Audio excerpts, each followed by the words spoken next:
날마다 쓰는 나의 신앙일기 TV 데일리 큐티 나무의 향기입니다. 오늘은 데살로니가 전서 3장 8절에서 13절을 묵상하겠습니다. 그러므로 너희가 주 안에 굳게 선즉 우리가 이제는 살리라. 우리가 우리 하나님 앞에서 너희로 말미암아 모든 기쁨으로 기뻐하니 너희를 위하여 능히 어떠한 감사로 하나님께 보답할까. 주야로 심히 간구함은 너희 얼굴을 보고 너희 믿음이 부족한 것을 보충하게 하려 함이라. 하나님 우리 아버지와 우리 주 예수는 우리 길을 너희에게로 갈 수 있게 하시오며 또 주께서 우리가 너희를 사랑함과 같이 너희도 피차간과 모든 사람에 대한 사랑이 더욱 많아 넘치게 하사 너희 마음을 굳건하게 하시고 우리 주 예수께서 그의 모든 성도와 함께 강림하실 때 하나님 우리 아버지 앞에 거룩함에 흠이 없게 하시기를 원하노라. 바울은 데살로니가 성도들에 대한 소식을 들었을 때 너무 기뻐서 살 것 같았습니다. 그들에 대한 염려로 마치 죽을 것 같았었는데 그들에 대한 좋은 소식을 들으니 마음이 후련하고 모든 것이 다 해결된 듯한 느낌이었습니다. 그래서 이 일로 어떻게 하나님께 감사하며 보답할까 생각했습니다. 바울은 이 모든 일이 하나님께로 말미암은 것임을 알았습니다.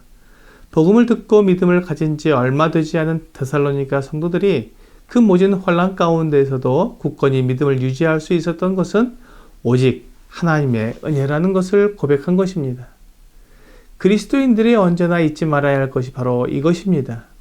모든 일에 하나님께서 우리와 함께 하시며 하나님의 능력으로 우리를 보호하고 있다는 것입니다. 우리가 하나님께 기도하면서도 어떤 일이 잘 되면 내가 애쓰고 노력해서 그렇게 된 것이라고 말하고 싶은 유혹이 생깁니다. 나의 노력과 열심을 인정받고 싶은 마음이 생기면서 하나님께 감사를 드리기보다는 내가 그 일을 할 수 있게 해주셔서 감사한다는 말을 하게 됩니다. 이 말은 결국 하나님보다 내가 더 열심히 했다는 것이 됩니다. 이것은 나를 하나님보다 더 앞세우는 것입니다.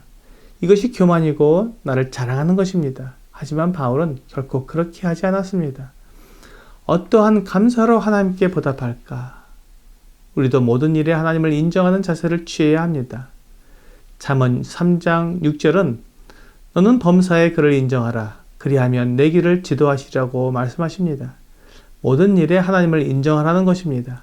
하나님께서 나를 성공하게 하셨고 하나님께서 나의 길을 인도하셨으며 하나님께서 믿음으로 이기게 하셨다는 고백을 하는 것입니다. 또한 내가 받는 고난도 하나님께서 허락하신 것이기에 피하지 않고 끝까지 견뎌서 이기며 내가 받는 모욕과 수치도 하나님께서 허락하셨다고 인정함으로 화를 내거나 분노하지 않고 조용히 하나님께서 내게 알게 하시는 것을 배우는 자세를 취하는 것입니다.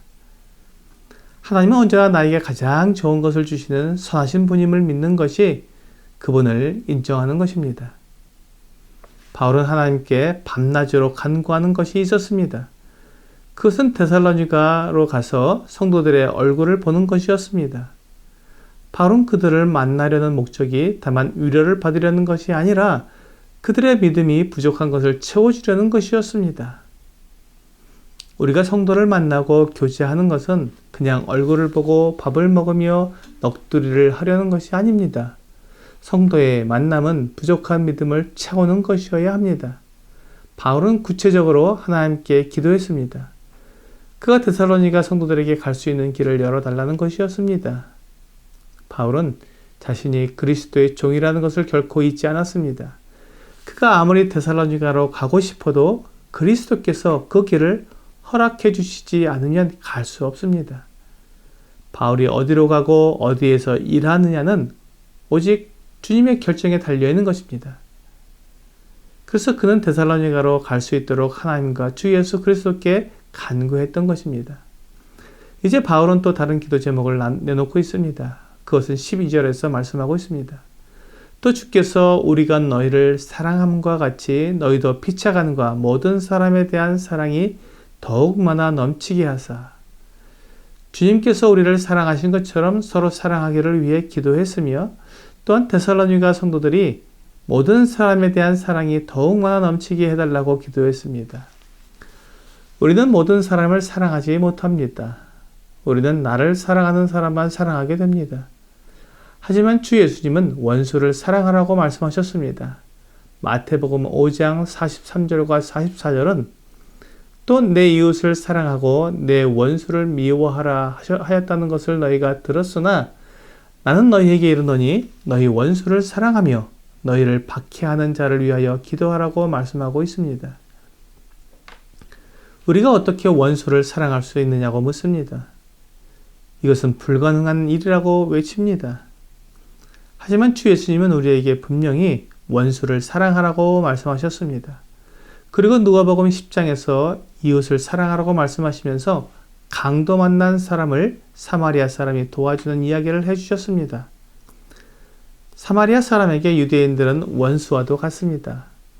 그들은 사마리아 사람들을 사람 취급도 하지 않고 무시하고 박해했습니다. 그런데 그런 사마리아 사람이 강도 만나 거의 죽게 된 사람을 보고는 즉시 달려들어 그를 돕고 또한 주막으로 데려가서 돌봐주고 주막집 주인에게 데나리온 2를 주면서 그 사람을 잘 돌봐달라고 부탁하는 것을 보게 됩니다. 원수가 고통당할 때 그것을 외면하지 말고 도와주어야 합니다. 이것이 하나님의 사랑입니다. 만일 우리가 원수라는 것 때문에 사랑을 나타내지 않는다면 하나님의 원수인 우리 죄인들도 하나님의 사랑을 받을 수 없을 것입니다.